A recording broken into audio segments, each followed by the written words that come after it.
কখনো কি ভেবেছেন একই কথা দুইজন মানুষ বলল, কিন্তু একজনের কথা শুনে সবাই মুগ্ধ হয়ে গেল আর অন্যজনের কথা কেউ গুরুত্বই দিল না? কেন? কথা তো একই ছিল, তাহলে পার্থক্যটা কোথায়? শব্দে, না কণ্ঠে, নাকি শ্বাসের মধ্যে লুকিয়ে আছে এমন কোনো রহস্য যা অধিকাংশ মানুষই জানেন না? আজ দেবাদিদেব মহাদেব প্রকাশ করবেন এমন এক গোপন সূত্র যা শুধু বাকশক্তি নয়, মানুষের প্রভাব, ব্যক্তিত্ব এবং আকর্ষণের সাথেও জড়িত। গত পর্বে আমরা জেনেছিলাম মানুষের সঙ্গে সাক্ষাতের সময় শক্তির বিনিময় হয়। ইরা ও পিঙ্গলা বিভিন্ন ধরনের সাক্ষাৎকে প্রভাবিত করে। মানুষ কথার চেয়ে শক্তি বেশি অনুভব করে। আর শেষে শিব ইঙ্গিত দিয়েছিলেন কখন কথা বলতে হবে আর কখন নীরব থাকতে হবে। শুধু এই সূত্রটা যদি আপনি বুঝে যান, তাহলে অনেক সমস্যা থেকে আমরা নিজেদেরকে নিজেরা মুক্ত রাখতে পারি। আমরা অনেক সময় এমন কথা বলে ফেলি যে সময় পরে ভাবি ওই সময় না বললেই হতো। আর এমন কিছু সময় বলার দরকার, কিন্তু আমাদের মুখ দিয়ে বাক শক্তি রুদ্ধ হয়ে যায়, ফলে অনেক সমস্যায় পড়তে হয়। আজকের বিষয়বস্তু সেটাই, কখন কথা বলা উচিত আর কখন নীরব থাকতে হয়। কৈলাস পর্বতে আজ পূর্ণিমার রাত, চাঁদের আলোয় চারপাশ রূপালী হয়ে উঠেছে, শান্ত বাতাস বইছে।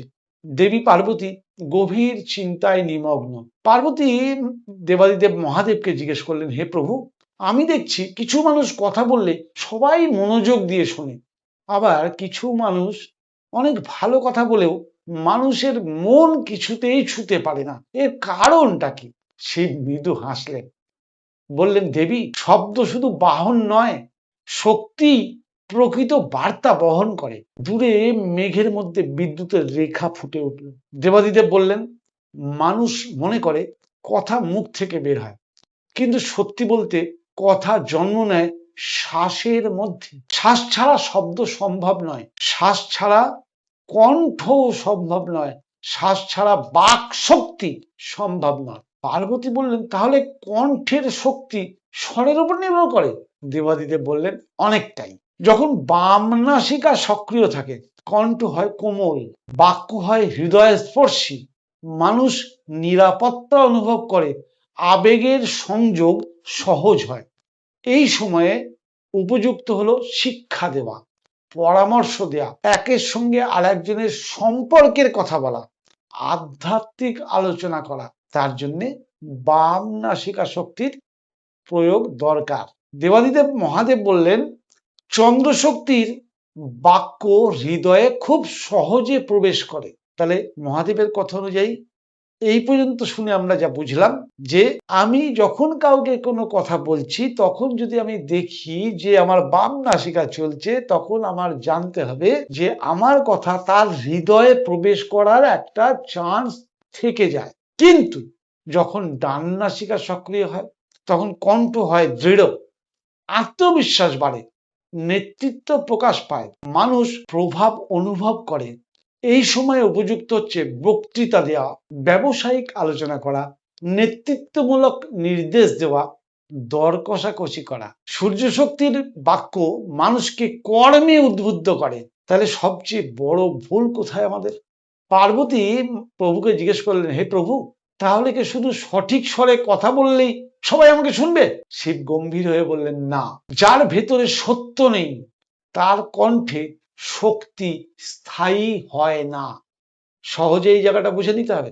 আমি যেটা বলছি সেটা যদি আমার অন্তরের ভাষা না হয়, তাহলে আমার কণ্ঠের মধ্যে কখনো দৃঢ়তা আসবে না, আর দৃঢ় কণ্ঠ না হলে সেই কথা কখনো স্থায়ী হবে না। স্বর কণ্ঠকে সাহায্য করে, কিন্তু চরিত্রই তাকে বিশ্বাসযোগ্য করে তোলে। মহাদেব বললেন, দেবী, মানুষ শুধু কি বলছো তা শোনে না, সে অনুভব করে তুমি কেমন অবস্থায় বলছো।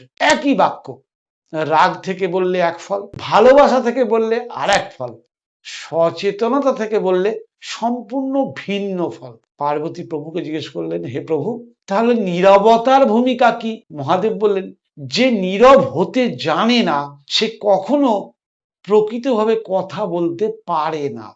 নীরবতা হলো বাক্যের জন্মস্থান।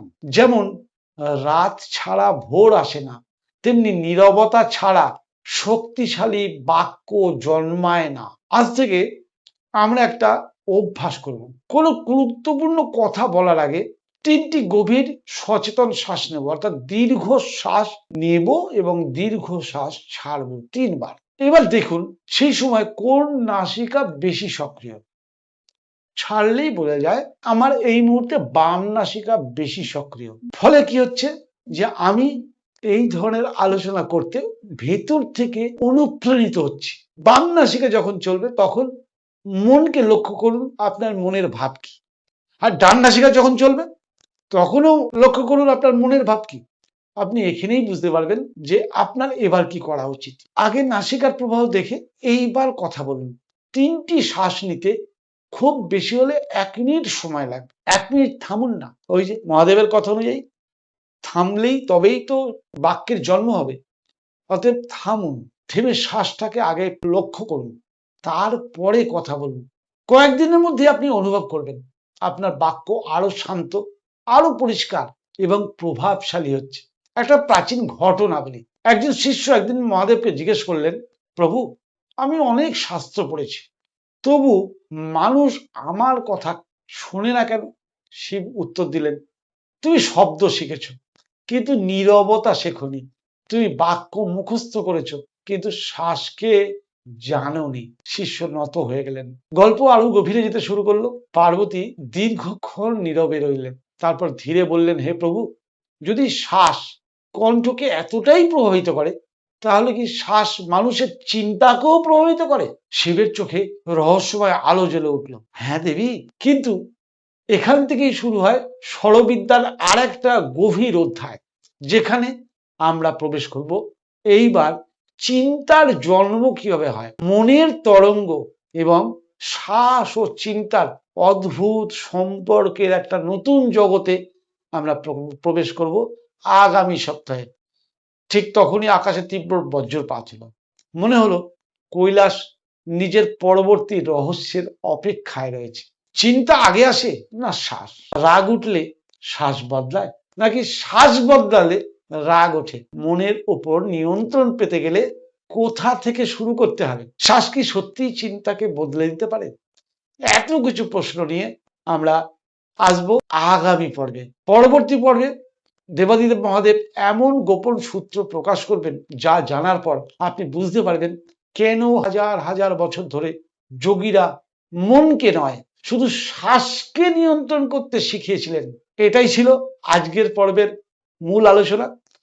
কেমন লাগলো লিখে জানাতে ভুলবেন না। শিব সরোদয় মহাপর্ব প্রতি সপ্তাহের মঙ্গলবার সকাল 6টায় প্রকাশিত হচ্ছে। আপনাদের কেমন লাগছে আপনারা কমেন্ট করে জানান। আপনারা কমেন্ট করলে আমি উৎসাহিত বোধ করব এবং আপনাদের প্রত্যেকের কমেন্টের আমি উত্তর দেওয়ার চেষ্টা করব।